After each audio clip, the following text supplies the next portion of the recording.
toute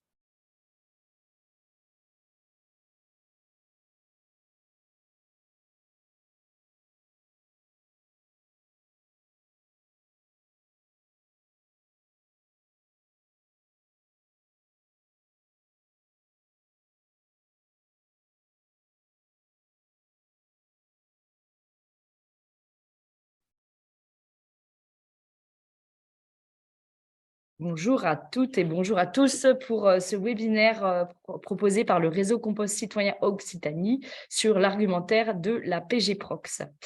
Vous êtes déjà combien 50 participantes et participants. Alors, attendez, je ne peux pas passer la slide. L'association Réseau Compost Citoyen Occitanie, si vous ne connaissez pas, c'est une des associations régionales du Réseau Compost Citoyen qui compte une asso régionale par région plus ou moins développée, qui existe depuis fin 2019 et qui fédère les acteurs et les actrices de la prévention et gestion de proximité des biodéchets, terme que je vous expliquerai un petit peu plus loin pour celles et ceux qui ne sont pas très familiers avec tout ça. Comme tous les réseaux, c'est un vrai soutien entre collectivités, acteurs privés, citoyens et citoyennes pour se connaître, pour échanger, pour se soutenir et puis pour faire monter en compétence les territoires et aussi diffuser les bonnes pratiques partout et pouvoir donc développer la PG Prox. Je n'irai pas plus loin, je pense que 99% des gens ici connaissent très très bien tout ça, donc je ne vous embêterai pas plus avec ça. La PG Prox, qu'est-ce que c'est? Donc, pareil, je vais faire très court, mais c'est pour vous pouvoir expliquer ce terme un peu barbare. C'est la prévention et gestion de proximité des biodéchets. Les biodéchets, comme vous le voyez dans le tableau, c'est à la fois les déchets de cuisine et de table, mais aussi les déchets des espaces verts. Donc, l'idée de notre filière, c'est de se dire, nous, on va respecter la hiérarchisation des modes de traitement. Donc, la première action, c'est de réduire ces déchets-là, par la lutte contre le gaspillage alimentaire et la gestion différenciée des espaces verts, puis de les valoriser au plus près du lieu de production de ces matières avec les citoyens. Vous allez voir après, je vais aussi, dans les fondamentaux, vous expliquer les 5 piliers du réseau Compost Citoyen qui vont aussi alimenter notre argumentaire, notre posture. Donc, on attaque sur le b.a.-ba. Le b.a.-ba, vous le savez très bien, on a une obligation réglementaire qui arrive là maintenant, puisqu'au 1er janvier, tout le monde, tous les producteurs de biodéchets devront avoir une solution de tri à la source des biodéchets. Donc, pour les citoyens et citoyennes, c'est aux collectivités de proposer des solutions en mix ou PG Prox et ou collecte, et ou les deux. Et pour les entreprises, c'est à eux de s'assurer du tri et de la valorisation à la source. Important pour vous, c'est qu'on a été consulté au niveau du réseau Compost Citoyen pour travailler sur un arrêté qui est dans les tuyaux avec la longueur que cela pourra prendre, qui permettra de définir en fait à quel moment, quelles sont les modalités de mise en œuvre du tri à la source. Donc voilà, on espère qu'on aura plus de précision que ce texte flou et que du coup on pourra avoir des vraies mesures claires qui soient définies prochainement. Le réseau Compost Citoyen a fait un gros travail sur les piliers de qu'est-ce que c'est le réseau Compost Citoyen, piliers sur lesquels vous pouvez vraiment vous appuyer aussi au niveau de l'argumentaire de la PG Prox. Donc, il est consultable, donc ça c'est la version très synthétique sur le site internet, je vous ai mis le lien en dessous. Donc, c'est en 5 piliers. Il y a la favorisation de la participation citoyenne et du lien social, le développement endogène du territoire en créant des emplois et des filières locales d'économie circulaire. Donc, on verra toutes ces notions-là dans le détail par la suite. Le retour au sol de la matière organique pour végétaliser les milieux urbains et régénérer les sols en milieu agricole. le fait de privilégier plutôt ce qu'on appelle les low-tech, donc les bases technologies qui nécessitent peu de mécanisation, et puis une approche vraiment diminution de l'impact des émissions de carbone, en limitant évidemment les transports, puisque toutes nos actions, nous, elles sont presque avant la prise en charge par un tiers, donc les transports, et puis en économisant les ressources et en les valorisant au plus près. Donc ça, c'est important pour vous de pouvoir vous appuyer là-dessus au niveau de l'argumentaire. Du coup, la slide précédente, c'était quelle était l'approche de la PG Prox et quelles sont les solutions. Donc, je le répète, on a des solutions qui sont de basse technologie, et en fait, ça a beaucoup d'avantages. Ça a beaucoup d'avantages parce que ce sont des solutions qui sont adaptables, qui sont évolutives, qui sont réversibles, humaines et économe. On verra aussi quel est le coût de la PG Prox selon une étude du RCC, mais du coup, c'est vraiment un avantage, enfin pour moi, c'est quand même un argument en faveur de la PG Prox de pouvoir avoir des solutions qui soient par exemple réversibles, c'est-à-dire on investit dans quelque chose, c'est de l'argent, mais en même temps, on peut aussi revenir en arrière et le faire évoluer assez facilement. Et puis, j'aime bien le rappeler quand même, c'est que souvent on a l'habitude de parler au secteur des déchets quand on fait du compostage et de la gestion de proximité des biodéchets. Et le secteur des déchets, pour faire une caricature très grosse, c'est des camions, des gaillards et une gestion linéaire, industrielle, voilà. Et nous, on arrive dans notre approche avec quelque chose qui touche le monde des déchets. Donc, on est capable de parler de coût à la tonne, voilà, c'est des choses qu'on entend, mais on a aussi, on est en lien avec le social, c'est-à-dire en fait de se dire les gens ne sont plus des utilisateurs de services, mais ils sont aussi, ils participent au service. C'est plus des jeteurs de déchets, mais ce sont des transformateurs. Et puis aussi la singularité, c'est le lien avec le monde du vivant. C'est-à-dire qu'on va avoir une appropriation sur les territoires de la transformation en matière organique et donc d'un contact avec le vivant qu'on ne trouve pas dans le monde des déchets. Et donc, c'est en ça où on est un peu originaux dans le monde des déchets et des fois, ça fait notre force et des fois, c'est un peu plus difficile parce que ça ne semble pas très sérieux. Mais il faut en avoir conscience, c'est cette singularité que nous, on a avec la PG Prox dans un monde des déchets qui est vraiment très, très peu en contact avec ça. Voilà, j'ai donc fini pour cette petite introduction, le b.a.-ba, les fondamentaux. Je regarde les questions.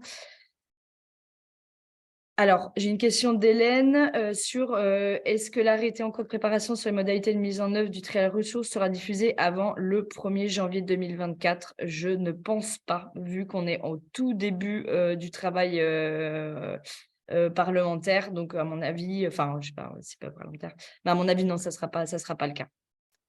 Je pense que ça sera un texte mettra plus de temps que ça à sortir. Est-ce que vous avez peut-être d'autres questions ? N'hésitez pas dans le chat, je les lis en même temps. Voilà, maintenant je vous propose de rencontrer Jack, qui est un guide composteur, donc un citoyen impliqué sur son territoire à Palavas-les-Flots, quelque chose d'exotique, dans le sud de la France, et qui va nous parler de comment lui, qu'est-ce qu'il perçoit dans le compostage. Alors, en même temps, je dois me familiariser avec les outils, excusez-moi. Le voilà. Et donc, il va nous parler un petit peu de ce qu'il est allé chercher et ce qu'il a trouvé dans la PG Prox. Bonjour Jack, est-ce que tout d'abord tu peux te présenter à nous? Bonjour Léa, alors oui, je m'appelle Jack et je pratique quelques années déjà le compostage et ça prend une autre dimension avec le rétro-planning de la loi qui va s'appliquer bientôt. Et j'ai plaisir à participer avec toi à cette réunion. Ok, donc toi tu es référent de site, guide composteur, sur quel territoire? Alors, je suis sur le territoire du Pays de l'Or, ça se situe au sud de la France, c'est près de la Méditerranée.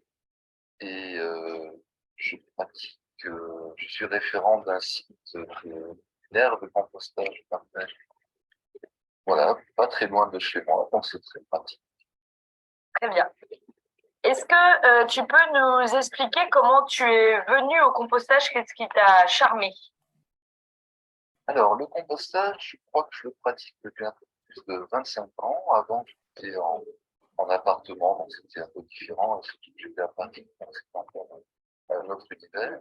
Je pense que le chaînage des événements qui m'ont amené à composter était d'une part le besoin de réduire mon empreinte de carbone, et aussi et surtout, c'est venu progressivement de rendre un peu à la nature ce qu'elle m'a donné.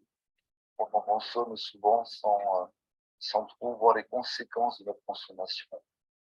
Et j'avais envie de prendre une place de plus en plus active dans, euh, dans ce besoin de partager avec les autres le respect de la nature et le retour à la nature de matière enrichissante.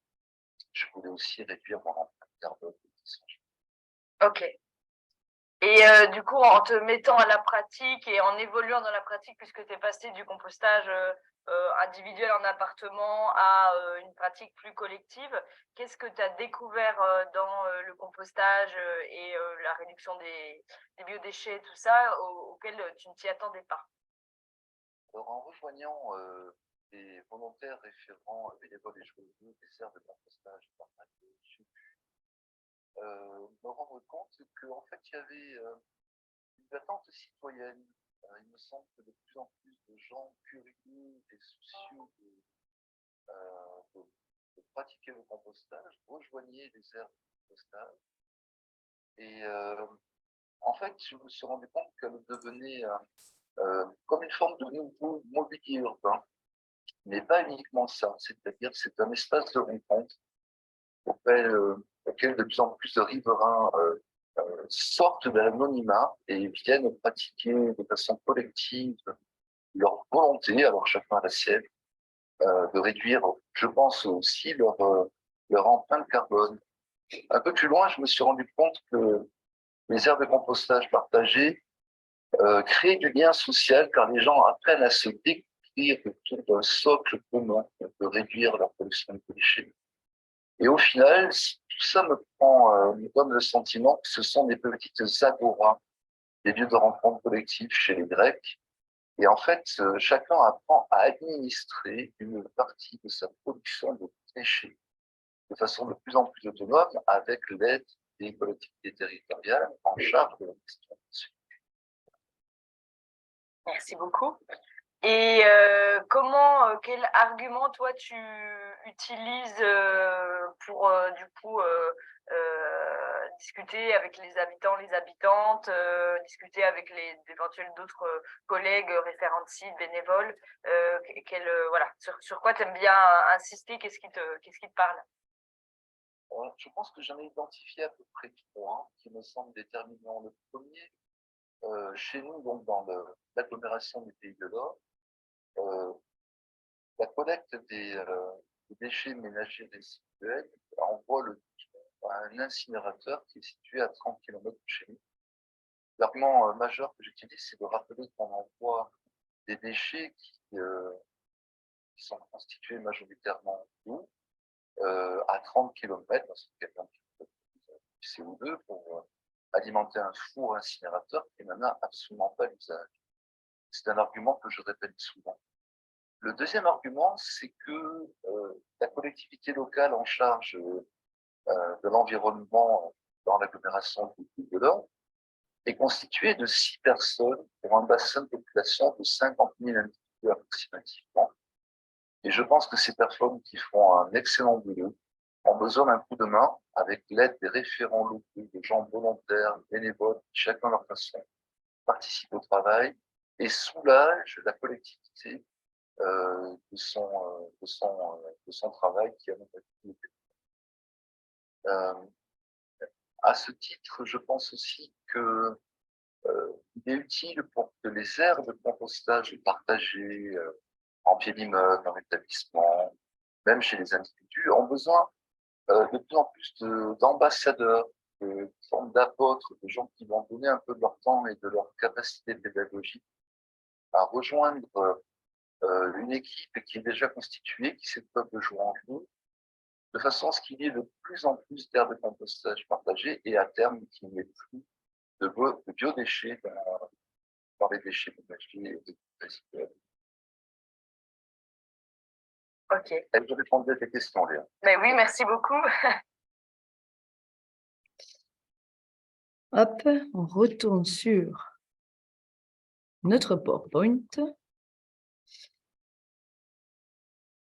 Alors, du coup, j'ai fait une petite synthèse des arguments qui ont été utilisés par Jack, qui sera utile aussi pour la rediffusion sur YouTube. Donc, on sait souvent, on peut les distinguer en trois types.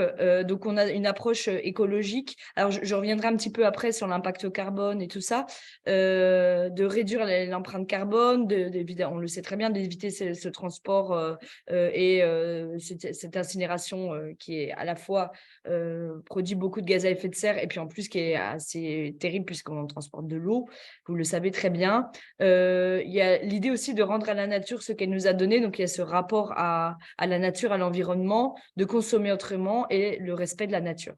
Ça, c'est plutôt pour le pôle un petit peu lié à l'écologie. Par rapport au social, il y a des choses très intéressantes qui sont dites.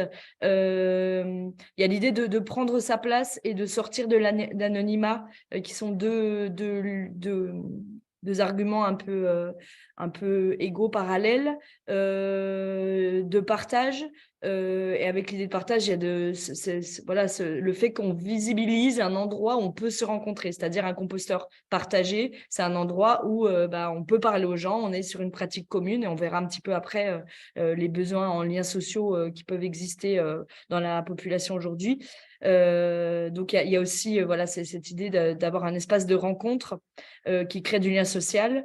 Il y a le fait de répondre à une attente sociétale, vous verrez aussi par la suite, et puis de se responsabiliser, de plus, et ça répond bien aussi aux enjeux écologiques, c'est-à-dire que on a une préoccupation environnementale, et là on peut devenir acteur, et c'est des choses qui sont très concrètes, c'est-à-dire que je change de fournisseur électrique, j'ai un peu une idée en tête de qu'est-ce que ça peut être une éolienne par rapport à une centrale nucléaire, mais bon, c'est pas très très concret. Je sors mes biodéchets de la poubelle qui, je vous rappelle, font des odeurs, des mouches et des jus. Du coup, et rapidement, au bout de 6 mois, j'obtiens quelque chose de très noble, qui plus est peut-être collectivement, donc ça peut redonner aussi espoir dans le collectif aux gens. Et donc, c'est très, très concret. Et puis, en plus, il y a tout le lien. On remet une graine dedans, c'est magique. On retrouve le lien à l'alimentation, à ces choses très simples et très importantes. Et puis, ce que nous, on a pu observer aussi sur les composteurs partagés en les installant, c'est que des fois, on arrive dans des endroits où il y a des tensions sociales, où les gens ne croient plus dans le collectif. De toute façon, ici, ça ne marchera plus. De toute façon, ici, c'est ça. Les gens, ils ne respectent pas. Et en fait, le fait de pouvoir de créer une synergie autour de quelque chose qui est visible et où ça se passe bien, ça permet aussi de visibiliser les gens qui font les bonnes actions. C'est-à-dire que quelqu'un qui jette un papier par terre, on verra le papier par terre. Par contre, on verra moins la personne qui va ramasser et qui va gérer l'espace en commun. Et le composteur, il permet de visibiliser les gens qui ont envie de faire du collectif et qui y arrivent. Et je trouve que ça peut aussi redonner espoir en fait aux gens de pouvoir vivre ensemble. Ce qui n'est pas rien. Et puis il y a le côté politique publique aussi. On voit ici un citoyen qui témoigne de son envie de participer à une politique publique, donc qui sort du simple administré et qui a conscience de ça et qui en plus le fait avec volonté. C'est intéressant aussi, c'est parce que plus on a de gens qui vont être capables de parler d'une thématique et se sentir légitimes pour pouvoir la porter, et plus on aura de chances de toucher le grand public, puisqu'on aura des diversités d'approches, des capacités pédagogiques assez larges. Et donc ça, c'est aussi une particularité quand même de la PG Proc, c'est qu'en fait, on a des citoyens, des citoyennes qui montent en compétences et qui se sentent légitimes pour déployer une politique publique, ce qui est assez rare dans les politiques publiques. Pas de lien alimentation si compost issu d'un site de compostage CAE ou... Oui, bah voilà, c'est pas. On a des contradictions aussi effectivement avec la réglementation, l'arrêté 2018 qui limite l'utilisation du compost aux utilisateurs, à ceux qui ont amené des biodéchets dedans. Et donc le lien à l'alimentation n'est pas toujours évident aujourd'hui, mais il est quand même, voilà.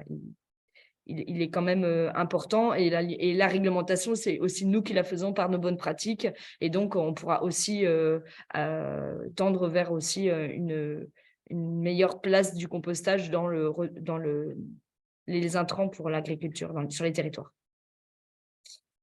Alors, un peu de participatif, quelqu'un peut-il me dire quelle est l'information importante qui ressort de ce graphique ?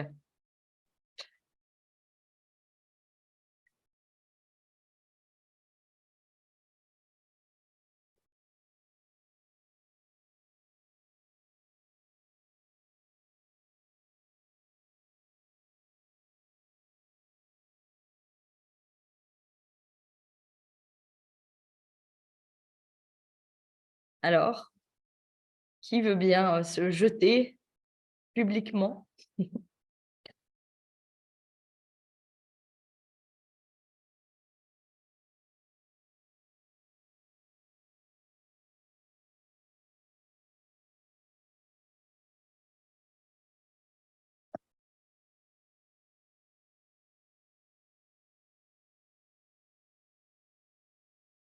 Alors, vous pouvez prendre la parole aussi.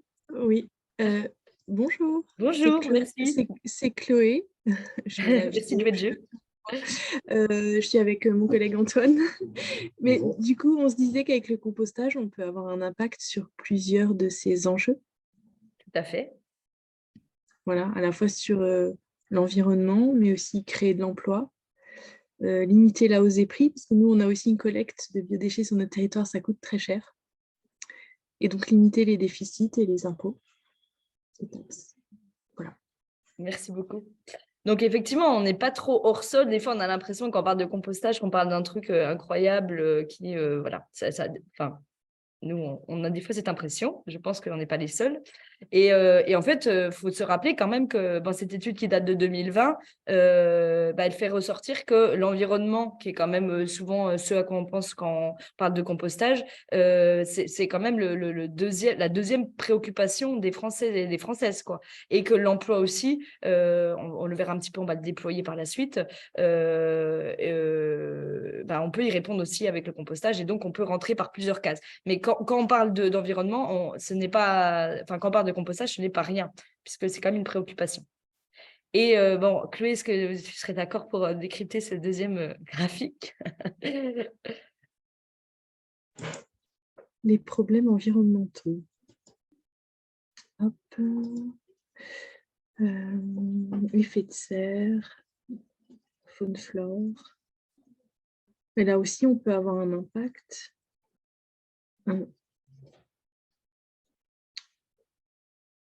Parce que du coup, nous, on a une collecte des biodéchets. C'est vrai que c'est transporté dans des camions. Il y a des tournées 2 fois par semaine.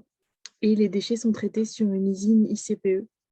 Donc, ça a quand même un gros impact environnemental. Avec le compostage, on est sur une échelle beaucoup plus économe, quoi, avec une personne qui va tourner avec un véhicule.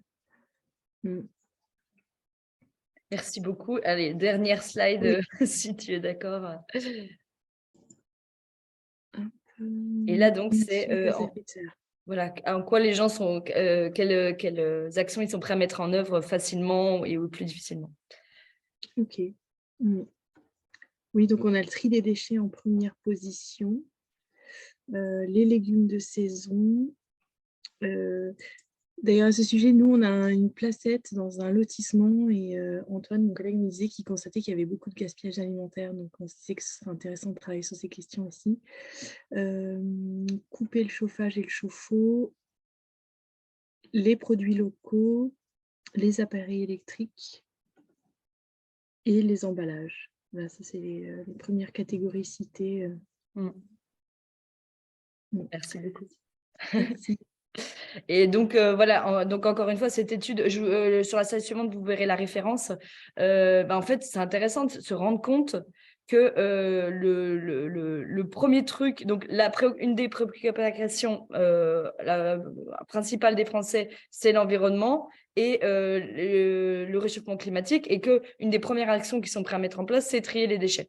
Et qui sont prêts à le faire très facilement, quoi. Donc, c'est pas hors sol, en fait, que d'aller dans ce sens-là. C'est répondre aux préoccupations et aux capacités d'action de la population. Également, du coup, d'autres chiffres que je suis allée chercher, c'est l'isolement des personnes, alors là, de plus de 15 ans. Ça ne touche pas que les personnes âgées, hein. Alors, évidemment, on pense surtout aux personnes âgées, mais c'est pas seulement. Et il y a quand même 14% de la population qui se sent très seule, en fait. Et du coup, quand Jacques il parle de ces petites agoras, ces lieux de rencontre, le compostage alors le compostage, pas la PG Prox en général, mais il répond quand même pas mal. Et l'autre chose, c'est que le changement climatique, c'est quelque chose qui inquiète énormément les jeunes populations. Donc c'est une étude qui parle des personnes entre 16 et 25 ans qui sont soit 70% sont très inquiets, soit extrêmement inquiets. Du coup, à nous de faire le lien entre changement climatique et PG Prox, de vraiment. Donc, on va faire un gros travail là cette année sur l'observatoire pour continuer à avoir des arguments chiffrés et tout mais tout à l'heure, on verra une petite étude sur le bilan carbone du compostage de proximité. Mais à nous, voilà, dans notre argumentaire, de faire le lien parce qu'on répond à des vraies préoccupations.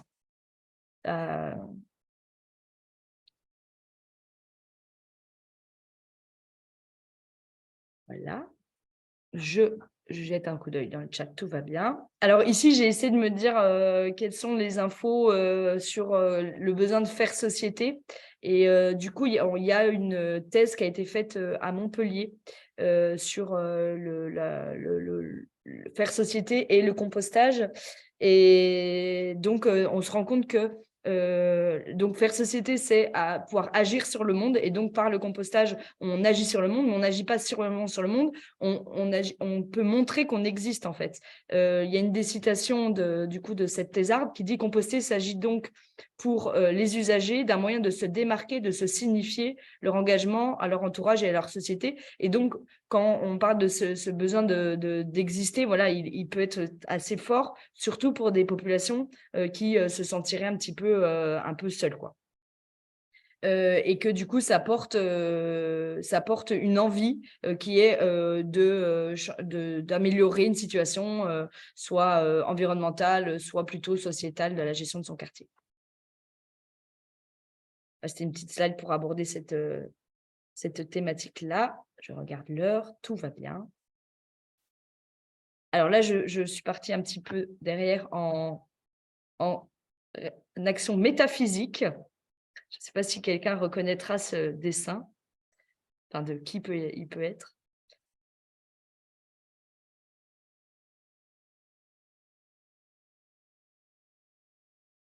Alors, qu'est-ce que vous y comprenez?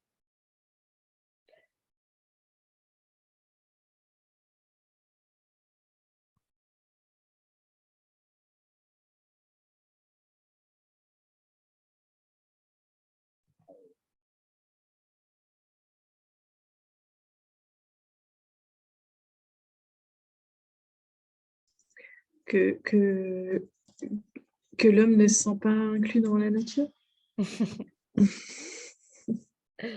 Merci. Alors, c'est une réflexion de Descola, et donc Descola, c'est Philippe Descola, c'est un anthropologue, donc c'est un petit peu plus métaphysique, hein, ce que je vous propose comme approche. Donc c'est un anthropologue, et donc il y a voilà, c'est Alessandro Pignocchi qui a fait ce dessin, et en fait Philippe Descola, dans ses études anthropologiques, donc on allait voir surtout des peuples primitifs indigènes, il se rend compte que même le mot nature ou la notion de nature n'existe pas dans ces peuples qui vivent vraiment de manière très liée avec l'endroit où ils vivent, quoi.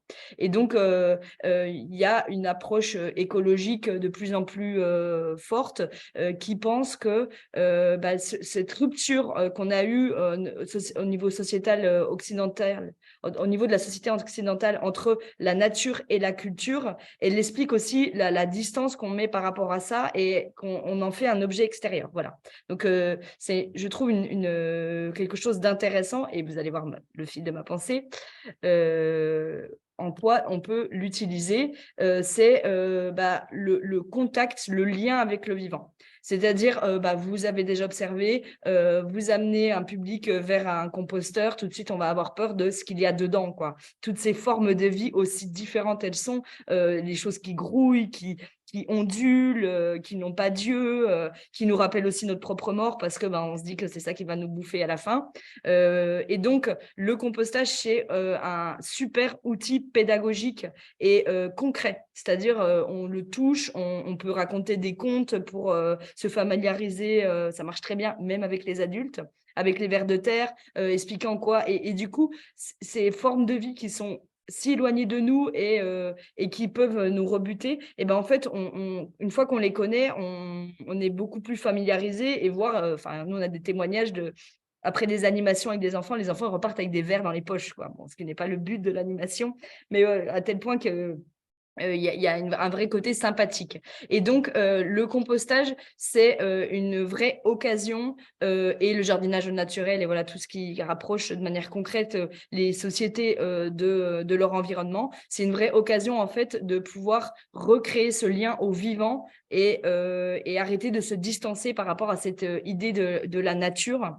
Et même, après, avec l'éducation populaire, parce que le compostage, on s'appuie beaucoup là-dessus, on peut aller vers des pensées plus systémiques, plus complexes, et du coup, faire le lien et donc aussi avoir un pouvoir d'agir supérieur. Voilà pour ce côté, l'argumentaire. Il y a aussi quelque chose de très fort, je trouve, dans le compostage, c'est le lâcher-prise. Les gens, quand ils viennent à une formation compostage, ils veulent savoir contrôler, est-ce que cet animal que j'ai dans mon composteur, il est OK, il n'est pas OK. En fait, c'est tout des composeurs. S'ils sont là, c'est qu'ils font leur travail. Après, il faut juger de ce qui peut être nuisible ou pas. Mais c'est important aussi je trouve, d'inviter au lâcher-prise. Et c'est quelque chose d'assez fort dans le compostage. Et du coup, je vous propose une petite citation de Baptiste Morisot, donc, qui est aussi un des descoliens, donc le même que Alessandro Pignocchi, dont je viens de vous montrer le dessin, qui dit, alors dans un livre que j'ai beaucoup aimé, qui s'appelle « Sur la piste animale », Baptiste Morisot est un philosophe, et il dit c'est apprendre à retrouver un monde habitable et plus hospitalier, où se sentir chez soi ne fait plus de nous des petits propriétaires avares et jaloux, mais des cohabitants s'émerveillant de la qualité de vie en présence d'autres êtres. » Voilà. Donc, je vous ai dit que c'était un petit peu métaphysique, cette slide, mais j'y tiens un petit peu. Alors, on a une réaction. Voilà. Donc, il y a le côté à abolir l'idée de petite bête, de dégoûtant, qui est très importante.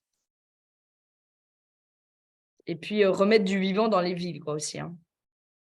Et à la campagne. Parce qu'il n'y a pas que...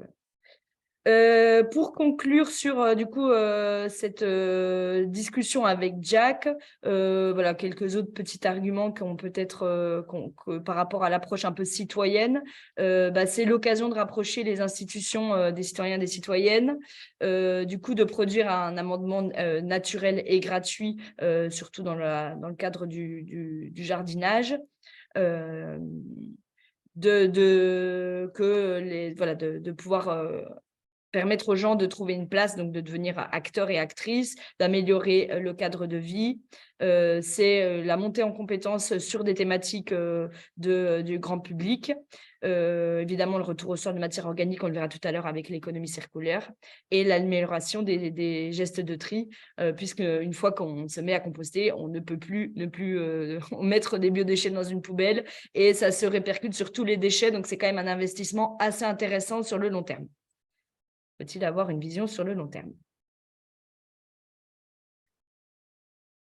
Voilà pour cette interview-là. Alors, je prépare pendant ce temps-là pour... tac, tac, tac. Bonjour Johan. Attendez. Tout. Donc, est-ce que tu peux te présenter s'il te plaît? Attendez, vous ne voyez pas Joanne. Je vous la présente. Ici. Hop. Partager. Et sur le territoire pour lequel tu travailles? Oui, donc Jeanne Lecomte, je travaille pour le syndicat Piétan, donc qui est un syndicat de traitement des déchets, qui va regrouper 6 EPCI, donc 89 communes, qui sont réparties entre Montpellier et Nîmes. Donc c'est intéressant parce que c'est un territoire qui est assez disparate, avec des zones touristiques, des zones urbaines, des zones rurales. Donc les groupements de communes vont avoir la compétence collecte, nous on a la compétence traitement et on se partage donc la compétence prévention et donc la gestion des biodéchets qui nous concerne nos structures. Ok, très bien. Et il y a des orientations fortes sur votre territoire pour la mise en place de la PG-Prox. Est-ce que tu peux nous dire comment vous en êtes venu là et quels ont été les leviers qui vous ont fait arriver sur cette stratégie? Concrètement, on en est venu donc plutôt à développer donc le compostage et la PG-Prox via notre étude en fait de schéma territorial de gestion des biodéchets. C'est une étude qu'on avait lancée donc conjointement entre les EPCI et le syndicat et qui devait nous permettre sur 1 an et demi de justement définir quelles étaient les meilleures solutions à la fois opérationnelles et financières et à la fois sur la collecte et sur le traitement pour notre territoire en termes de gestion des biodéchets. Et grâce à cette étude, on s'est rendu compte que vraiment, c'était la PG-Prox qui était le plus adapté. En fait, pour toutes les communes qui produisent moins de 15 tonnes par an, ce qui en fait est la plupart de nos communes, c'est vraiment la solution qui est le plus adaptée. Donc voilà, là, on avait vraiment une réponse, si je puis dire, technique et financière pour aller sur la PG. Ok. Et donc, vous avez déjà commencé à pas mal développer. Quelles sont les bonnes surprises en développant la PG-Prox que vous avez eues? Alors, à l'échelle du syndicat, déjà que historiquement, on n'avait pas ce rôle en fait fédérateur vraiment au niveau des EPCI. Et c'est grâce à cette étude où on a commencé à travailler main dans la main.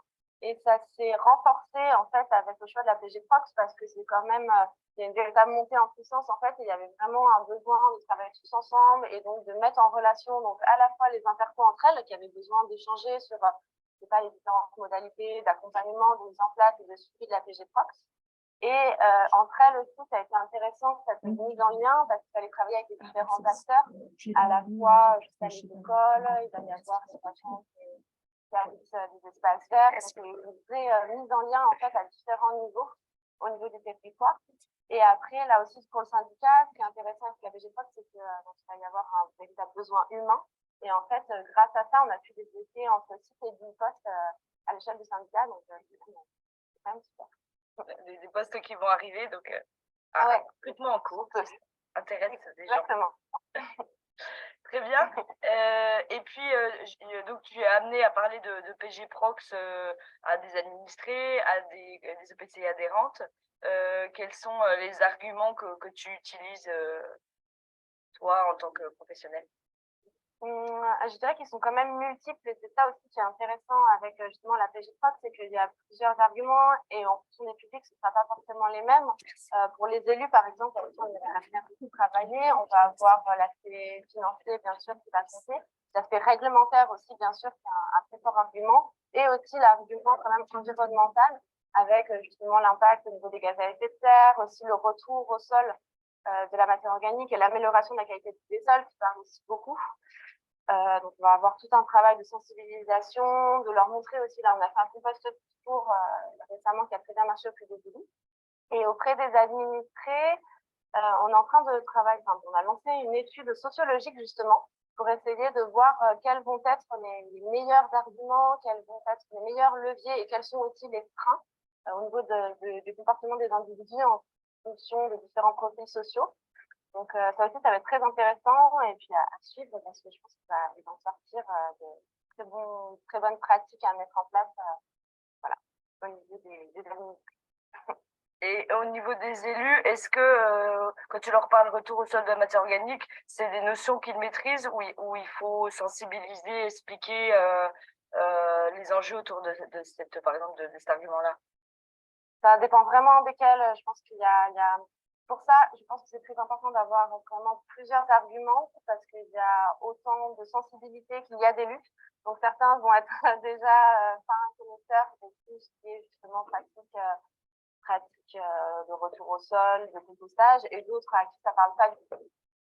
Dans tous les cas, vraiment le retour qu'on a, nous, c'est que toutes ces dynamiques de sensibilisation, d'information, je dirais pas jusqu'à dire formation, mais presque, il y a vraiment un gros intérêt de la part des élus et ça fonctionne bien. Là, récemment, en fait, ça prend de plus en plus. Alors, je sais pas si c'est un sujet qui est d'actualité ou pas, mais plus ça va, plus ça prend. Très bien. Bien. Merci beaucoup, Joanne, et puis à bientôt dans le réseau. Merci à toi. Au revoir.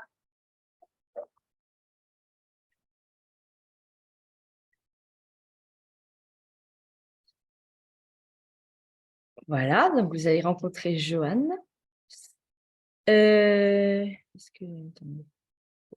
Alors, du coup, voilà une petite synthèse des arguments qui ont été utilisés par Joanne. Quand même que leur étude, elle montre que la PG Prox, elle est intéressante pour les communes de moins de 15 tonnes, qui produisent moins de 15 tonnes par an. Et bon, la France, c'est quand même 36 000 communes. Hein, donc, le niveau commune rurale, on a de quoi faire. Hein. Donc, il ne faut pas perdre ça de vue. Souvent, on pense habitat collectif et tout, mais il y a énormément de communes rurales qui doivent aussi trier les déchets à la source.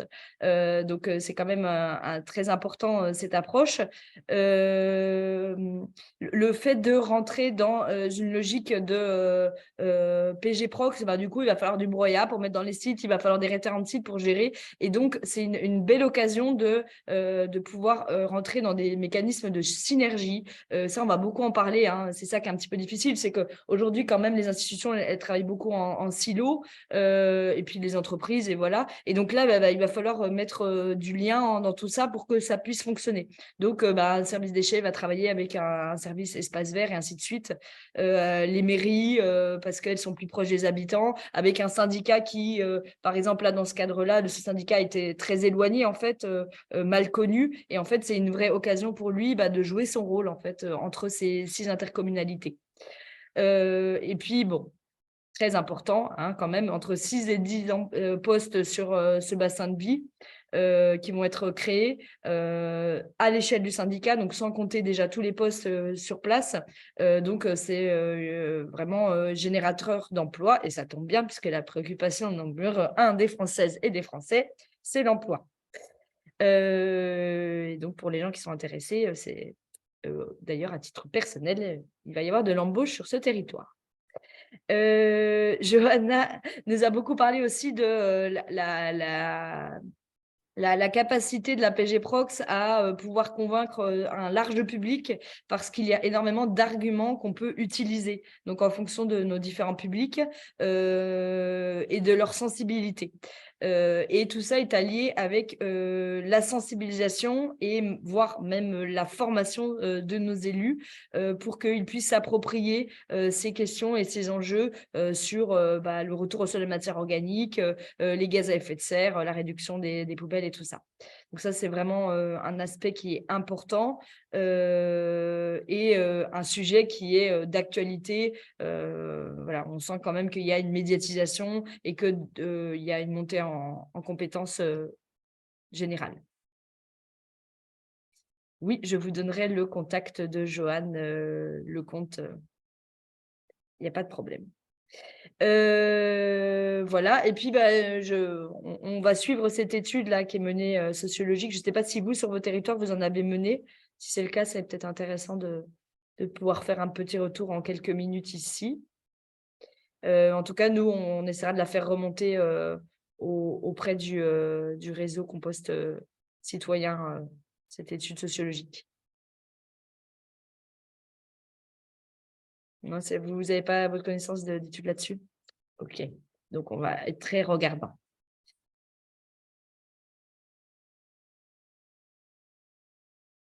Hop, alors, en parlant d'études, Peut-être l'avez-vous déjà vu.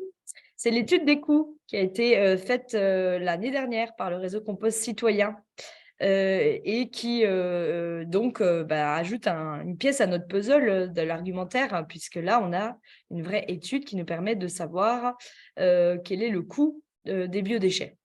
Alors, cette étude, là, je vous ai mis deux points importants. Donc, par rapport au compostage, la mise en place du compostage partagé dans 9 collectivités et en comparaison avec la collecte séparée, on a quand même un coût qui est très intéressant puisque par habitant desservi pour le compostage partagé, on est à 4,80 € contre 23,30 € pour la collecte, ce qui nous fait un coût à la tonne détournée équivalent de 525 € par tonne détournée pour le compostage partagé et 588 avec évidemment des écarts assez importants entre les collectivités. Voilà, donc évidemment que le compostage ne répondra pas à tous les territoires et à tous les enjeux, mais en tout cas, c'est important de réfléchir à sa bonne place et à sa bonne mise en œuvre, évidemment, pour que ça soit quelque chose d'efficace pour pouvoir réduire les coûts des collectivités, comme a témoigné Chloé, sachant qu'un camion consomme de l'essence et que l'essence et les ressources ne sont pas prêts de s'arrêter au niveau de l'inflation. Donc aussi, dans l'échiquier global, c'est pas rien de pouvoir déployer la PG Prox. Donc voilà, donc cette étude-là, vous avez le lien en bas, elle est disponible sur le site internet du réseau Compost Citoyen au national. Il ne faut vraiment pas hésiter à vous appuyer dessus parce que c'est quelque chose d'important de pouvoir parler d'argent dans notre monde. Vous n'avez pas de questions par rapport à celle-ci? Ok. Je passe à la slide suivante. Le fait que la PG Prox génère des emplois. Et je voulais faire un petit focus sur la typicité de ces emplois. C'est que c'est des emplois quand même qui sont assez valorisants. Il y a quand même un écart entre sociétal, de représentation du moins, entre collecter des déchets et s'occuper d'un composteur. En tant que référent de site, que ce sont des emplois utiles, humains et non délocalisables, ce qui n'est pas quelle est la différence entre habitant desservi et habitant participant. Donc, je reviens sur l'étude d'avant. Du coup, un habitant desservi, c'est un habitant qui peut accéder au service, et un habitant participant, c'est quelqu'un qui va l'utiliser. Donc, par exemple, un composteur partagé, on peut se dire, dans un rayon de 100 mètres, c'est un moyen de trier à la source des biodéchets et de traitement des biodéchets qui touchera toutes les personnes dans un rayon de 100 mètres. Et les habitants participants participent J'ai bien répondu à la question? Très bien. Donc, revenons à nos emplois. Donc voilà, c'est des métiers dans le monde des déchets qui est un univers en plus très dangereux. Le monde des déchets, c'est là où il y a énormément d'accidents de travail. C'est un secteur qui souffre beaucoup de ça. Donc voilà, c'est toujours de toute façon, le déchet, c'est quelque chose qu'on jette. Donc derrière, on s'en fiche des gens qui travaillent dans des conditions particulières et de comment ça se passe. Donc là, ce sont des travailleurs visibles puisqu'ils vont se déplacer sur le territoire de site en site. C'est intéressant, les liens qui se tissent déjà et qui vont, je pense, vraiment se densifier entre l'insertion professionnelle et le compostage partagé en établissement. Donc, je voulais vous donner quelques exemples ici que nous, on connaît. Par exemple, on a une entreprise adaptée à Montpellier qui travaille pour la métropole et qui approvisionne les sites en broyat et fait l'entretien, la maintenance des sites toutes les semaines. Et donc, on a Guillaume, qui est un travailleur handicapé qui est un excellent guide composteur. Il fait un lien entre les sites et il très heureux de faire ça et très compétents. Donc, c'est une vraie opportunité. Juste à côté, on a l'ODEV, qui est le seul territoire zéro chômeur actuel d'Occitanie et où donc l'entreprise à but d'emploi qui vient de se créer l'année dernière, il me semble, a généré presque 10 postes autour du compostage. Donc voilà, encore une fois, là, on a des personnes qui étaient éloignées de l'emploi et qui vont créer un haut niveau de service et donc une action très, très bénéfique sur le territoire autour du compostage. Donc là, il y a 9 composteurs sur ce territoire-là depuis l'année dernière. Et puis, on voit beaucoup aussi de fournisseurs qui sont des entreprises d'insertion. Donc, c'est très important, en fait, de pouvoir aussi générer tout ça. Travail en réseau à toutes les échelles. Voilà, bon, là, ce n'est pas vraiment sur les métiers. C'est toujours rappeler que le compostage, c'est passer un peu plus sur une vision systémique qui oblige à travailler ensemble avec différents acteurs, avec différentes échelles. Et c'est très intéressant. Et très efficace aussi. Il ne faut pas l'oublier, il y a une notion d'efficacité à moyen terme.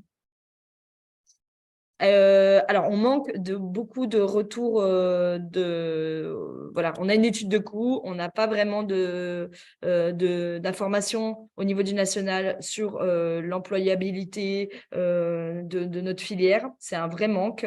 Et donc, c'est quelque chose sur lequel on va travailler cette année au niveau du national. À partir de l'automne, on va travailler davantage sur l'observatoire. Et donc, on pourra aussi avoir des indicateurs plus précis pour argumenter, nous, sur la PG Prox. Ah, et parlons d'économie circulaire. Donc, l'économie circulaire, c'est une thématique très importante. Une fois qu'on commence à mettre le pied dans la PG Prox, on rentre complètement dedans. Donc, ça a beaucoup d'avantages. L'amélioration des sols, donc plus les sols seront vivants, plus ils seront riches en humus, plus l'eau pourra rentrer dans les sols. Donc, c'est-à-dire, il pleut, l'eau ne tombe pas sur une dalle en béton, c'est-à-dire un sol qui est complètement mort. Il y a eu le travail des gros lombrics qui font de l'aération naturelle gratuite.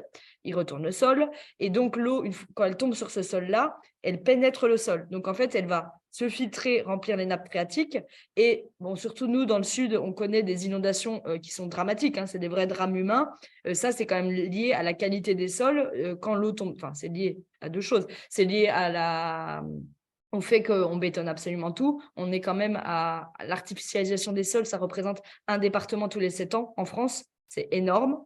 Donc, il y a ce facteur-là. Et puis, il y a l'autre facteur, c'est que les sols agricoles, et pas que, ils sont quand même assez morts. Donc, en fait, le fait qu'il n'y ait pas de vie dedans, ça ne permet pas, qu'ils soient poreux et que l'eau puisse bien rentrer dedans.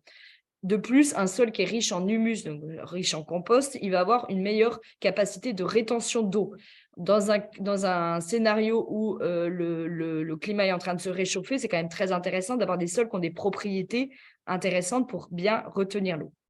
Et puis, comme nous, on va forcément parler de paillage des sols, de valorisation des déchets verts. En plus, là, on va être vraiment sur un cycle de l'eau qui est quand même préservé, respecté.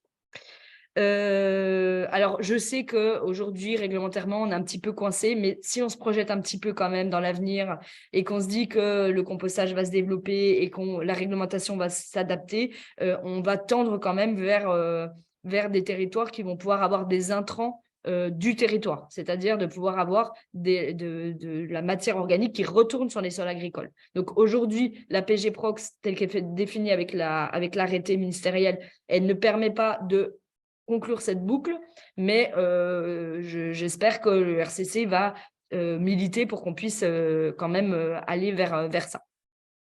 Les gaz à effet de serre, on a une petite étude que je vous montrerai en dernière slide, donc je ne vais pas m'attarder dessus, sur le cycle carbone entre l'incinération et le compostage, donc vous pourrez voir ça. Le retour au sol de la matière organique, j'en ai parlé. Et donc, on parle de plus en plus d'agriculture sur sol vivant qui dépasse l'idée d'agriculture biologique, mais c'est aussi avoir des sols vivants qui soient résilients et qui soient qui accueille de la biodiversité, qui plus est. La séquestration de carbone dans les sols, c'est un truc très important et vous pouvez aller voir de l'information sur le programme 4 pour 1000, donc il y a un programme international pour militer pour la séquestration, pour l'augmentation du taux de carbone dans les sols, qui peut être un vrai puits de carbone. Et c'est intéressant parce que le compostage, le cycle du carbone, il y a quand même 14% du carbone dans le cycle il y en a une grande partie qui repart en CO2, mais il y a une grosse partie aussi qui reste dans les sols. Et donc, le sol peut être un vrai puits de carbone pour la planète. Et puis, la biodiversité, donc on a des documents d'urbanisme qui parlent de trames vertes, bleues, marron, voire des trames noires. Donc, en fait, c'est comment on réfléchit à faire des continuums, des corridors biologiques entre des espaces, parce que la biodiversité, elle souffre d'être, le vivant souffre d'être fragmenté, en fait.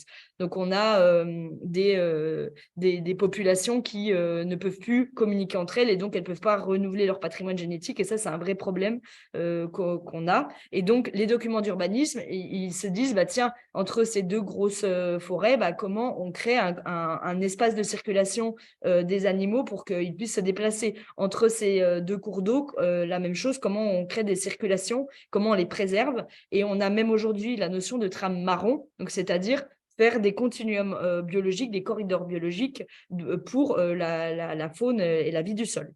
Et puis, pour les trames noires, c'est d'éteindre le soir certains axes de lumière, quoi. Comment on dit? Oui, vous avez compris, pour les chauves-souris et compagnie, pour qu'elles puissent se déplacer. Voilà. Donc, on peut répondre aussi à ça avec le compostage et le développement de la PG Proc. Alors, donc, réglementairement, il y a une question là dans le chat qui dit qu'est-ce qui manque légalement pour pouvoir réutiliser le compost en milieu agricole? Alors, c'est simple, c'est que nous, dans notre pratique de PG Prox, notre texte, c'est l'arrêté ministériel de 2018 qui dit que le compost la matière compostée peut être utilisée par les personnes qui ont déposé des biodéchets dedans et qu'il ne doit pas y avoir de transport et de prise en charge par un tiers. Et donc, du coup, sinon, il faut normer le compost qui est coûteux, en fait, et qui ne correspond pas à nos petites installations où on traite de manière un petit peu diffuse de la matière. Et donc, légalement, on ne peut pas donner du compost à un agriculteur qui est produit par des citoyens dans le cadre de l'arrêté ministériel, parce que ce compost n'est pas normé et en fait que c'est encore un déchet. Est-ce que j'ai bien répondu à ta question, Joanne? Oui. Super. OK. Il est midi. Parfait. Timing. Alors maintenant, vous allez rencontrer Monsieur Jérôme Daval, qui est directeur du CREPS de Montpellier. Alors, je mets la vidéo en même temps, qui va vous parler de son point de vue sur le compostage. Alors. Bonjour Jérôme Daval. Attendez, excusez-moi. Petit problème. Réglage technique. Hop, hop, hop. Vous le voyez, j'espère. Est-ce que vous pourriez vous présenter, s'il vous plaît? Donc, Jérôme Daval, directeur du site de Montpellier, du CREPS de Montpellier-Font-Romeu. Voilà, et responsable du site de Montpellier. Alors, qu'est-ce que c'est le CREPS, rapidement? Alors, le CREPS, c'est un établissement public national qui s'occupe des sportifs de haut niveau et de la formation des éducateurs sportifs et des entraîneurs. D'accord. Merci. Donc, vous avez installé un site de compostage en établissement. Qu'est-ce qui vous a fait venir à cette pratique? Alors, c'est une réflexion globale sur notre part à l'écologie, entre guillemets, et comment pouvoir notamment diminuer nos déchets. C'est une question récurrente qu'on a depuis longtemps. C'était important pour nous de s'engager là-dessus. On a un restaurant qui fait pas mal de déchets alimentaires Et la logique d'arriver au compostage est venue, je dirais, naturellement, même si, quelque part, on était poussé à faire le tri à la source des déchets alimentaires, puisque la loi nous l'oblige depuis début 2023. Mais on a fait le choix du compostage plutôt que du tri à la source et un ramassage parce que ça nous semblait intéressant pour créer aussi une dynamique dans l'établissement. Très bien. Et qu'est-ce que vous y avez trouvé depuis que vous avez installé le site auquel vous n'y attendez pas? Alors, pour nous, il y a deux choses. C'est la dynamique aussi des personnels qu'on est arrivé à mettre sur ce dossier-là. Puisque au départ, on était prêt à acheter un composteur et au fur et à mesure de l'avancée et de l'implication des agents sur le projet, c'est les agents eux-mêmes qui ont construit le composteur. Donc, ça les mobilise aussi sur cette opération-là et c'est intéressant. Les personnes qu'on a formées sur la gestion du composteur se sentent aussi beaucoup plus impliquées sur l'opération. Et je trouve, moi, le point important, c'est aussi un moyen direct et visible pour sensibiliser tous les jeunes qui sont chez nous, tous les adolescents aussi, à l'importance de trier les déchets et de savoir ce qu'ils deviennent derrière. C'est pour moi quelque chose d'important. Et ça marche bien? Et ça marche plutôt bien, même si on sait qu'on doit faire quelques piqûres de rappel régulièrement, etc. Et qu'on trouve des choses qui ne devraient pas aller dans le composteur au moment du tri des déchets alimentaires, mais globalement, ça marche plutôt bien. Merci beaucoup. Et comment, du coup, vous en parlez autour de vous, peut-être à d'autres chefs d'établissement du compostage, qu'est-ce que vous mettez en avant? Alors, on est effectivement 18 crêpes répartis sur le territoire. Tous les crêpes ont signé une convention avec le ministère et un engagement, c'est les 15 engagements développement durable, dans lesquels font partie notamment le tri des déchets. On met en avant ce qu'on a mis en place, qui peut être reproduit ou repris par les autres établissements. C'est important. C'est aussi un peu un réseau d'échange entre crêpes sur les bonnes pratiques des uns et des autres pour pouvoir s'inspirer de ce que font les uns et les autres dans le domaine du développement durable, qui va des mobilités douces au tri des déchets, aux achats éco-responsables, etc. Voilà, qui couvre un champ assez large, mais dont fait partie le tri des déchets. Et au niveau économique, est-ce que vous avez pu faire une petite étude là-dessus vous payez la redevance spéciale? Alors, moi, je n'ai pas trop d'éléments là-dessus. Et l'objectif n'était pas un objectif économique. C'était vraiment un objectif plus d'éducation et de comportement et de changer un peu nos habitudes. Hein. Le sport est quelque chose qui, dans le cadre du développement durable, est très impactant. Hein. Les sportifs qui se déplacent dans tout le monde entier pour faire des compétitions, etc. Et qu'à un moment, il faut qu'on arrive à changer les habitudes. Et ça en fait partie. Et je trouve que ça, c'est important de mobiliser. On a toute cette partie éducative auprès des jeunes, bien sûr, qui viennent s'entraîner chez nous et qui sont là en permanence avec un objectif sportif, mais quelque part, c'est des adolescents et ça fait partie un peu de notre mission de leur apporter ce genre de choses et de les mobiliser là-dessus. Voilà, donc c'est important pour nous, la gestion des bouteilles en plastique. On est arrivé à éliminer à 90% les bouteilles en plastique à usage unique en mettant des fontaines, en donnant des gourdes, etc. Voilà, ça fait partie. Et le tri fait partie de cette opération-là, avec en amont quand même, au-delà du tri et du compostage, hein, c'est aussi comment on diminue les déchets alimentaires. Voilà, parce que je pense qu'un des meilleurs moyens aussi de participer à tout ça, c'est qu'on ait moins de déchets. Voilà, donc même si notre composteur peut-être marchera moins bien. Merci beaucoup Jérôme pour ce témoignage. Voilà, pas de problème. Merci.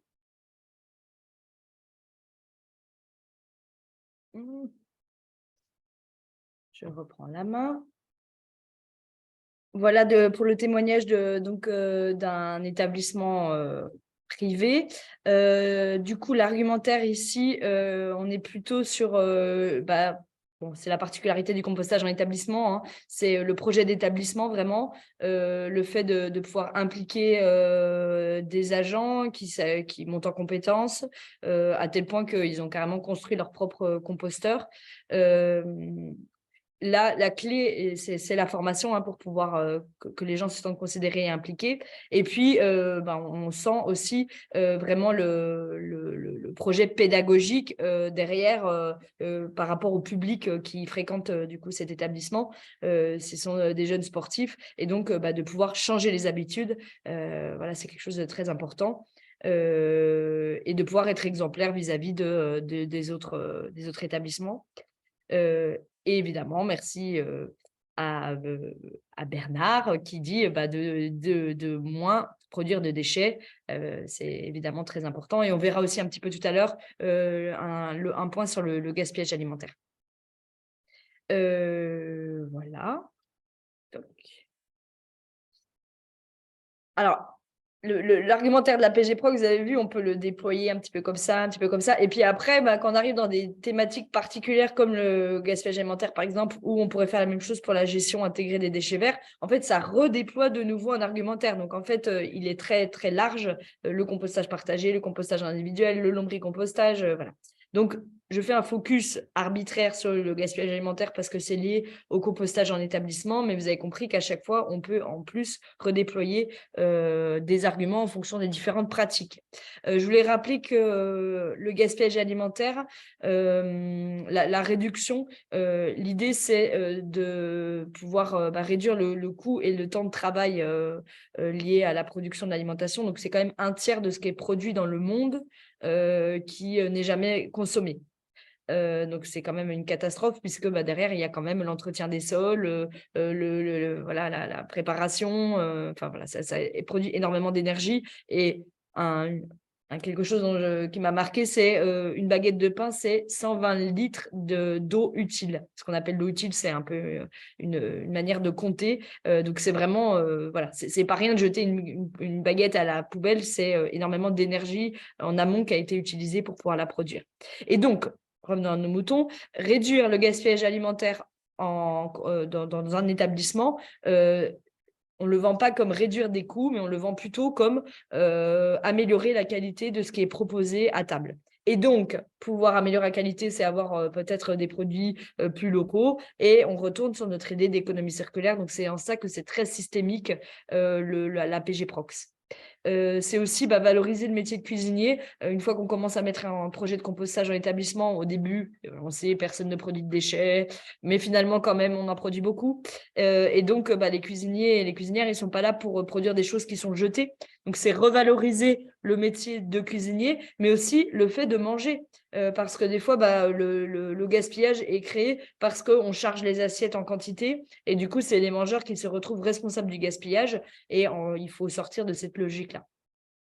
Respecter la réglementation aussi parce qu'il y a des obligations réglementaires liées à la réduction du gaspillage alimentaire. À terme, la redevance spéciale qui va s'appliquer quand même de plus en plus aux établissements privés et du coup qui va coûter de plus en plus cher. Donc, il ne faut pas oublier qu'on paye en amont des matières premières, on les transforme, donc c'est du travail, et après on paye pour les éliminer. Ça facilite énormément le tri à la source aussi, ça facilite le compostage aussi, puisque moins on a de produits carnés et compagnie dans les poubelles, et plus c'est facile de les valoriser. Et c'est une démarche qui est très vertueuse. Je lis la remarque. Travailler sur le gaspillage alimentaire est essentiel en établissement scolaire, par exemple. L'idée serait qu'il n'y ait qu'un tout petit composteur dans un établissement scolaire. Cela voudrait dire que les jeunes maîtrisent davantage la nourriture sur leur plateau. Tout à fait. Et donc, on est dans la logique de la prévention et de la hiérarchisation des modes de traitement. On me demande ce que c'est la redevance spéciale. En termes de fiscalité, normalement, les établissements doivent… c'est eux qui sont responsables de leurs déchets. Et donc, il y a souvent la collectivité qui prend, pour les petits établissements qui produisent peu de déchets, dans la collecte d'ordures ménagères. Mais en principe, chaque établissement doit payer, en fonction de ce qu'il produit, une redevance spéciale. ça ne s'applique pas pour tous les établissements parce qu'il y a un historique, parce que c'est plus pratique, voilà. Alors, le compostage, ça peut être une vraie aussi technique marketing pour son entreprise, hein, d'améliorer son image, de se distinguer de la concurrence, de répondre aux exigences des consommateurs, des consommatrices, aux attentes des salariés aussi qui souffrent un peu des fois de leur place au travail. Et en fait, le fait d'avoir des pratiques vertueuses, en fait, ça redonne du sens et donc ça peut être un vrai facteur déterminant pour que les personnes restent dans l'entreprise. Il y a une potentielle économie d'argent à terme, une fois que la redevance spatiale est appliquée correctement et compagnie. Et puis, ça permet d'anticiper ou de respecter, hein, puisque la réglementation, c'est demain, les obligations réglementaires. Alors, en dessous, vous avez un tableau. À ce propos, ça me semble totalement absurde. Qu'est-ce qui te semble absurde, Océane? Que le compost ne soit utilisable que sur le légume racine, tu sais, on nous dit toujours, voilà, il faut... Non, mais ça, c'est dans une pratique agricole, hein. En particulier, vous faites... Ouais, je sais, Ouais. je sais. Ouais. Mais pourquoi, en fait, pas... Je comprends pas Je comprends pas pourquoi. Bah, je ne vais pas m'aventurer dans une réponse parce que clairement, je sais pas bien la logique qui a été derrière ça. Okay. Si quelqu'un sait, il peut répondre dans le chat, mais je ne sais pas. Désolée. Je ne vais pas improviser quelque chose parce que je n'ai pas eu la logique derrière. Ça marche. Et donc, vous avez dans le tableau qui est dessous, donc c'est les résultats d'un partenariat qu'on a fait avec un bureau d'études qui s'appelle Ateco et qui est parti d'une étude de l'ADEME donc l'étude ADEME est plus ancienne que ça, elle doit dater de 2018, il me semble. Et donc, en exploitant ces données-là, voilà les résultats des différents modes de traitement des biodéchets. Donc, ici, on ne compte pas le transport. Et le transport, c'est très, très, très gourmand en énergie et donc en carbone derrière. J'ai plus l'info, je vous la donnerai peut-être. Mais voilà, en tout cas, il faut savoir que les déchets sont pour la plupart transportés à terme dans des camions qui font 40 tonnes. Donc, c'est des très gros camions qui font énormément de kilomètres. Et donc, ça a un impact très important qui n'est pas dans ce tableau-là. Donc, qu'est-ce que l'on voit? On voit que c'est sans appel. Le compostage domestique est vraiment peu gourmand en CO2, génère très très peu de CO2, et sans compter l'effet du transport. Donc, c'est une technique qui est quand même très intéressante pour le bilan carbone. Et il y a de plus en plus d'entreprises qui calculent leur bilan carbone. Et donc là, si on choisit le compostage plutôt que le transport des déchets, c'est très intéressant. Donc, il y a une distinction que je n'ai pas très bien réussi à comprendre entre le compostage en tas et le compostage en bac. Et a priori, le compostage en bac émettrait un petit peu moins d'équivalent CO2. Voilà. Bon, je n'ai pas très bien compris quelle pourrait être la différence entre les deux. Mais bon, c'est très, très différent par rapport à du compostage industriel. On est quand même à 140 kilos équivalent CO2 par tonne par rapport à compostage de proximité ou en tas où entre 9 et 20 kilos par CO2, d'équivalent CO2 par tonne. Et de la même manière, on a à la fin, en automne, on attaque une étude sur le bilan carbone du compostage. Donc, on aura beaucoup plus d'informations par le réseau. Donc, voilà, ça c'est une première approche, mais on aura quelque chose de plus poussé à la fin de l'année, nous l'espérons. Est-ce que vous m'entendez? Oui. J'ose pas trop toucher pour pas partir.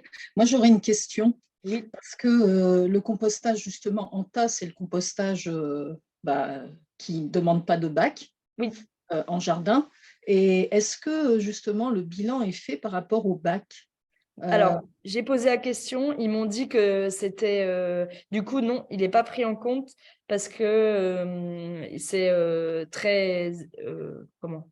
C'est pas très… Enfin, comment on dit, c'est marginal par rapport à une installation de compostage industriel ou un incinérateur ou du stockage. Par contre, c'est pas très juste parce que compostage en tas et compostage en bac, du coup, il n'y a pas le bac qui est pris en compte. Mais voilà, là, ils sont partis juste de cette étude de l'ADEME qui ne prenait pas en compte tout ça. Et on espère avoir quelque chose de plus poussé à la fin de l'année, début de l'année prochaine. Je pense que c'est quand même très important hein, parce que moi, je milite pour le compostage en tas parce que quand même, à condition de récupérer le bois, quand on fait des bacs de compostage neufs, c'est quand même des forêts. C'est de la matière première qui est coupée et donc j'imagine que le bilan carbone, il augmente pas mal. Non, puis c'est pas neutre, c'est certain, mais voilà, là, on n'avait pas assez d'informations pour pouvoir aller aussi. Et vous l'aurez cette info. On va le mettre dans le cahier des charges. Ok, très bien. Merci.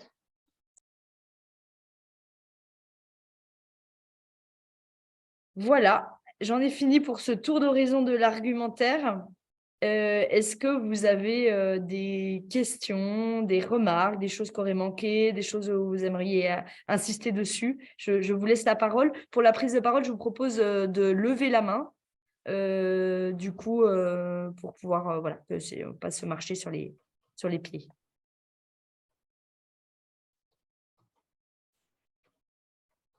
Alors oui, je t'en prie, Joanne. J'ai juste une question par rapport aux chiffres de l'incinération de la slide d'avant. Il est si bas que ça.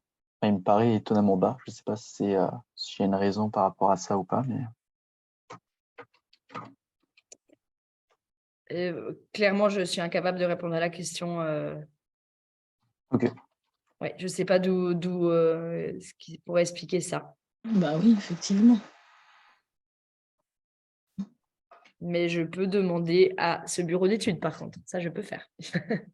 Je me le note. Bon. Merci. Bonjour Léa, moi je ne vois pas où est-ce que je peux prends la parole, vas-y Nathalie. Lever la main, voilà, mais par rapport à la personne qui s'est exprimée précédemment, est-ce que, les cubes en métal, ça peut être quelque chose une solution en récupération? Des composteurs en métal plutôt que des composteurs en bois. Mais des composteurs récupérés? Non, des composteurs alors j'y connais en métal. Ouais, j'y connais très peu, pas grand-chose sur le bilan carbone, mais alors c'est sûr que le métal, bilan carbone, ça explose. Hein.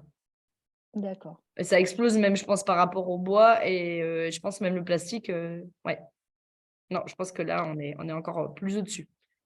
D'accord. Merci, Léa. Didier?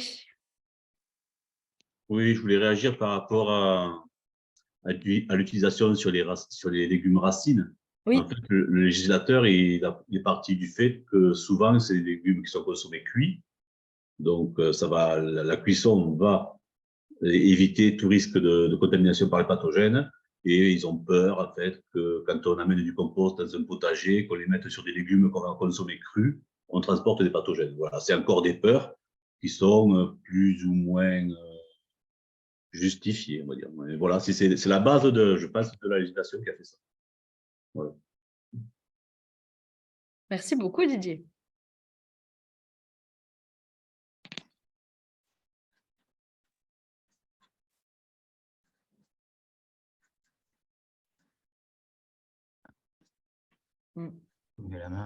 Oui, Mélanie.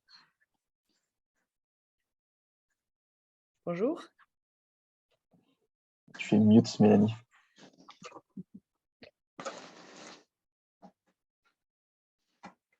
Mélanie, on ne t'entend pas parce que tu n'as pas ton micro d'allumé. Oui.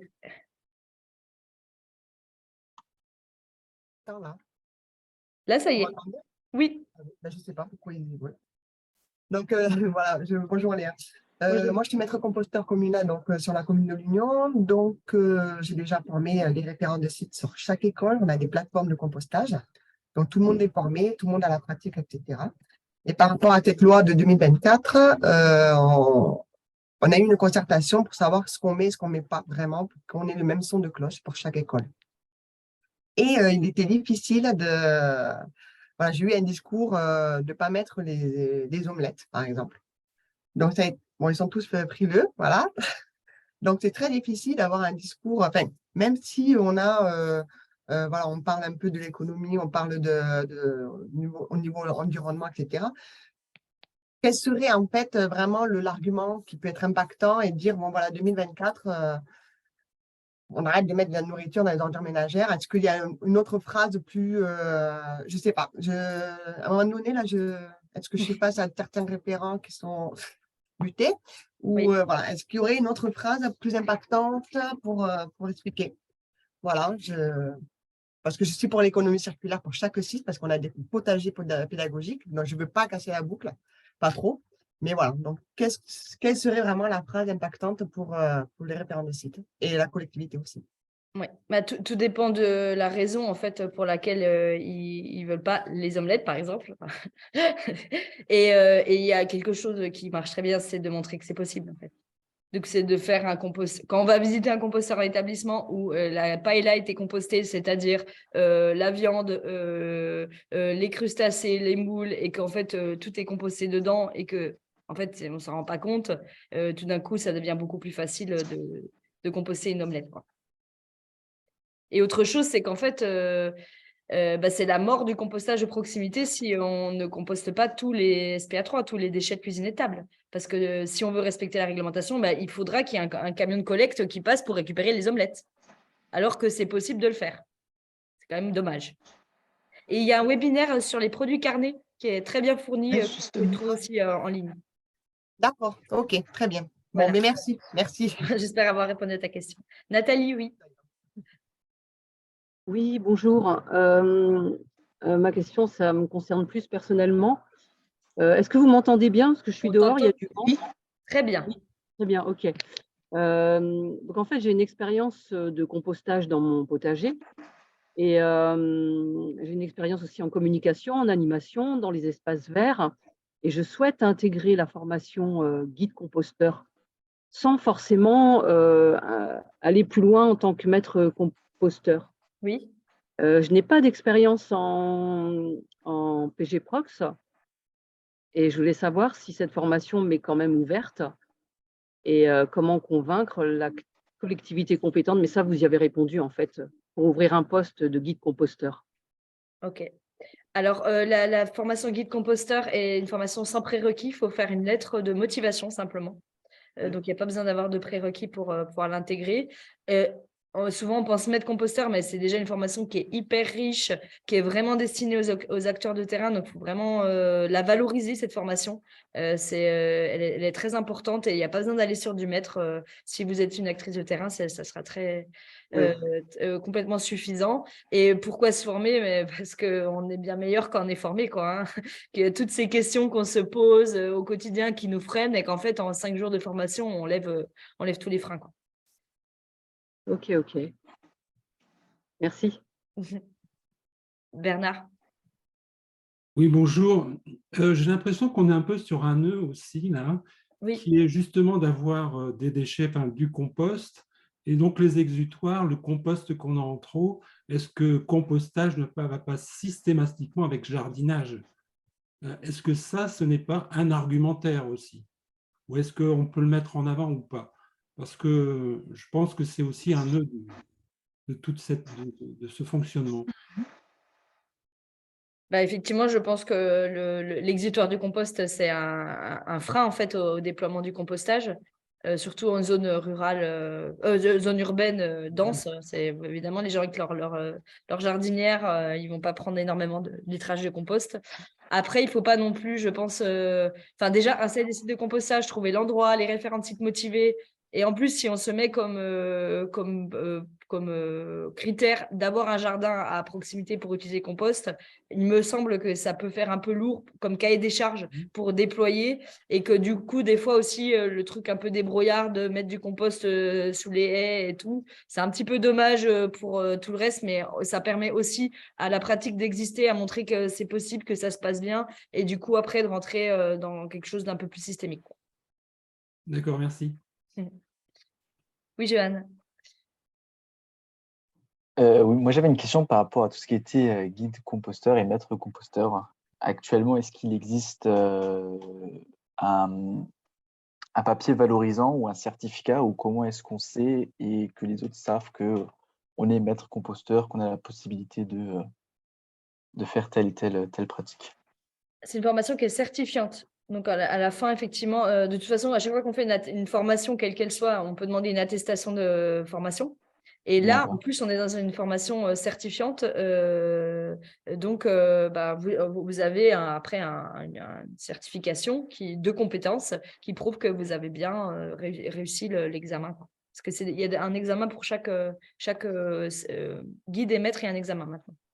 Et du coup, si vous recrutez quelqu'un, il faut que vous demandiez son attestation. D'accord. Merci. Oui, Margot qui s'appelle Stéphanie. Oui, alors je ne sais pas pourquoi il m'appelle Margot, mais ce n'est pas grave. Bonjour à tous. Moi, j'avais une question pour l'exutoire, justement. Souvent, l'exutoire, je dis aux services techniques des mairies qui peuvent l'utiliser, sachant qu'ils ne vont pas forcément mettre, eux, des biodéchets par rapport à la réglementation. Est-ce que c'est correct ou est-ce qu'il faut que je leur fasse mettre, je ne sais pas, des pots de kiwi ou des pots de banane pour, Mais ils en mettent des biodéchets, puisqu'un biodéchet, c'est aussi un déchet des espaces verts. C'est eux qui mettent des broyats. Vrai. Ils en mettent. D'accord. Donc, je n'ai pas de souci avec l'exutoire de dire... Ok, je te remercie. Et les déchets verts, si on montre qu'il y a une intention de valorisation, en fait, on sort du stade... Enfin, on est un peu plus tranquille sur le statut déchet. Tant que le producteur et l'utilisateur. Il y a vraiment toujours cette logique-là. D'accord. Ok. Je te remercie. Oui, Pierre. Je suis toujours sur la problématique d'exutoire par rapport à ce compost partagé. Si on veut le développer en école, souvent ils ont envie de faire des jardins partagés et ils ne peuvent pas l'utiliser pour produire leurs petites tomates, leurs petits radis. Quoique radis, on est encore sur du racine, mais à savoir qu'est-ce qu'on appelle légumes racines. Et voilà, c'est la problématique de cette réglementation de 2018. Et comment faire pour... Alors non, moi je ne suis pas d'accord avec cette interprétation. Parce qu'en fait, si l'école produit son compost, elle peut utiliser le compost pour ses légumes et sans distinction. C'est dans le cadre d'une activité professionnelle de maraîchage. D'accord. Oui. Et après, d'accord. Le problème des écoles, c'est qu'eux, ils se mettent plein ils se mettent plein de contraintes et même un gâteau qui vient de l'extérieur ne pourrait pas être mangé par une école. Donc ça, c'est un autre problème. Mais en tout cas, réglementairement, on peut manger la salade, les radis, les tomates qui sont produites par l'école avec le compost de l'école sans problème. D'accord. Et sur un site de compostage partagé où ils mettraient également à proximité un jardin partagé, là également, ils pourraient produire leurs propres légumes et les consommer s'ils ont apporté. D'accord, ok, donc c'est un peu, ça va faciliter les choses parce qu'on était vraiment sur une mauvaise interprétation en se disant aucune utilité et utilisation par les participants parce que le compost n'est pas normé. Ok. Non, ça c'est... En fait, cet arrêté ministériel, il est très en faveur de la pratique.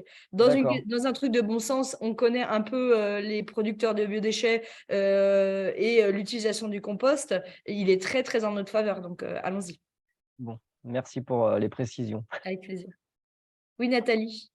Oui, Léa, tu parles de l'arrêté ministériel de 2018 ?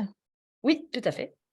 Et donc, ça veut dire que je peux très bien aller voir l'intendant dans mon collège et pour lever justement le frein, lui présenter ce document. Tout à fait. Ah, c'est un arrêté ministériel quand même. Hein. Donc, on peut très bien consommer la salade que l'on produirait dans l'établissement. Oui, selon l'arrêté ministériel 2018. D'accord. Merci. Océane, puis après on prendra peut-être encore une question pour vous libérer. Ouais, moi j'aimerais faire un petit tour du côté du lombricompostage collectif, parce que je sais qu'il y a un gros travail qui s'est monté en ce moment. Le souci avec le collectif en lombricompostage, c'est que c'est considéré comme un élevage de petits animaux. Du coup, c'est ça, hein, le produit obtenu, c'est un lisier et on est toqué là-dessus. Enfin, toqué, on est embêté sur l'utilisation du produit fini, en fait. Du coup, alors j'ai échangé hier avec Manuel. Je sais qu'il y a un groupe de travail qui s'est monté. Est-ce que tu peux faire un petit point là-dessus, si tu as quelques petites infos? Bah, je Non. pense qu'en tant que spécialiste des bestioles, tu sais la même que moi. Ouais. Mais ouais, En fait, l'arrêté ministériel 2023 ne reconnaît pas le lombricompostage. Après, avec le groupe de travail réglementation, là où on en est venu, c'est que la conclusion, c'est qu'en fait, faire du compostage en privilégiant une certaine biologie avec pas mal de verre, bah, c'est quand même faire du compostage. Et du coup, si on ne dit pas que c'est du lombricompostage, en gros, on peut faire du compostage. Ouais. Mais Ok. non, mais clairement, il ne rentre pas dedans. Si on appelle ça le lombricompostage, effectivement, on est sur un autre truc. Mais Ouais. bon, la réglementation, c'est quelque chose qui est vivant, hein, donc c'est bien la pratique qui fait derrière le cadre. Et donc, c'est à nous, en tant que réseau, et c'est là où la force du réseau est importante, de faire avancer les choses. Hein.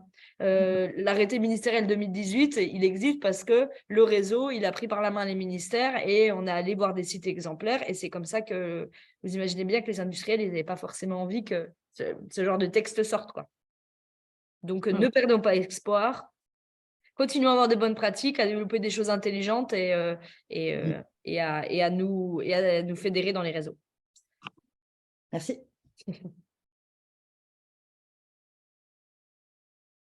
Ok. Je vois qu'il y a plein de questions sur la réglementation. Est-ce que c'est bon pour vous? Oui? Très bien. Eh ben, je vous libère. Je vous Merci souhaite beaucoup, Léa. bon midi, bon repas, bon projet à Merci vous beaucoup. tous. Et puis au plaisir. Toi aussi. Un grand merci. Merci beaucoup, hein, c'était super. Merci. Merci beaucoup. Léa. Au revoir. Au Au revoir. revoir. Au revoir. Merci.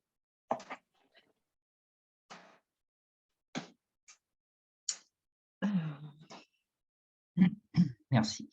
Merci. Merci. Au Merci revoir. beaucoup. Au revoir. Au revoir, bonne journée. Merci, Léa.